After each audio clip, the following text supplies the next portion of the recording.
സങ്കീർത്തനങ്ങൾ 9. മർദ്ദിതന്റെ പ്രത്യാശ.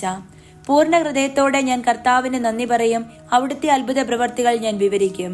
ഞാൻ അങ്ങയിൽ ആഹ്ലാദിച്ചുല്ലസിക്കും. അത്യുന്നതനായവനെ, അങ്ങയുടെ നാമത്തിന് ഞാൻ സ്വസ്ത്രം ആലപിക്കും. എന്തെന്നാൽ എന്റെ എതിരാളികൾ പിന്തിരിഞ്ഞോടിയപ്പോൾ കാലിടറി വീഴുകയും അങ്ങയുടെ മുൻപിൽ നാശമടയുകയും ചെയ്തു. അങ്ങ് എനിക്ക് നീതി നടത്തി തന്നിരിക്കുന്നു. അങ്ങ് സിംഹാസനത്തിലിരുന്ന് നീതിപൂർവകമായി വിധി പ്രസ്താവിച്ചു. അവിടുന്ന് ജനതകളെ ശകാരിച്ചു. അവിടുന്ന് ദുഷ്ടരെ നശിപ്പിച്ചു. അവരുടെ നാമം എന്നേക്കുമായി മായ്ച്ചു കളഞ്ഞു. ശത്രു നാശകൊമ്പാരത്തിൽ അപ്രത്യക്ഷമായിരിക്കുന്നു. അവരുടെ നഗരങ്ങളെ അങ്ങ് ഉന്മൂലനം ചെയ്തു.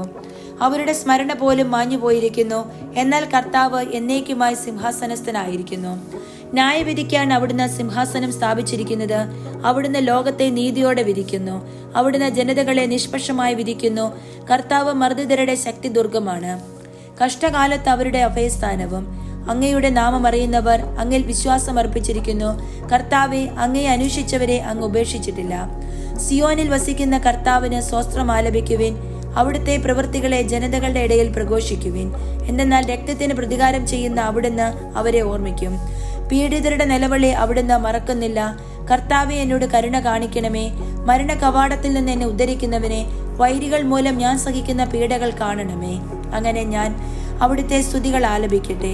അങ്ങ് നൽകിയ വിമോചനമോർത്ത സിയോൻ പുത്രിയുടെ കവാടങ്ങളിൽ ഞാൻ സന്തോഷിക്കട്ടെ. തങ്ങൾ കുഴിച്ച കുഴിയിൽ തന്നെ ജനതകൾ വീണടിഞ്ഞു. തങ്ങൾ ഒരുക്കിയ കെണിയിൽ അവരുടെ തന്നെ പാദങ്ങൾ കുരുങ്ങി. കർത്താവ് തന്നെ തന്നെ വെളിപ്പെടുത്തി.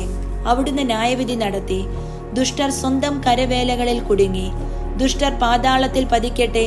ദൈവത്തെ മറക്കുന്ന സകല ജനതകളും തന്നെ. ദരിദ്രർ എന്നേക്കും വിസ്മരിക്കപ്പെടുകയില്ല. പാവങ്ങളുടെ പ്രത്യാശ എന്നേക്കുമായി അസ്തമിക്കുകയില്ല.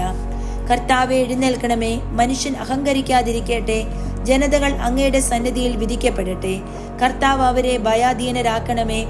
തങ്ങൾ വെറും മർത്യരാണെന്ന് ജനതകൾ മനസ്സിലാക്കട്ടെ.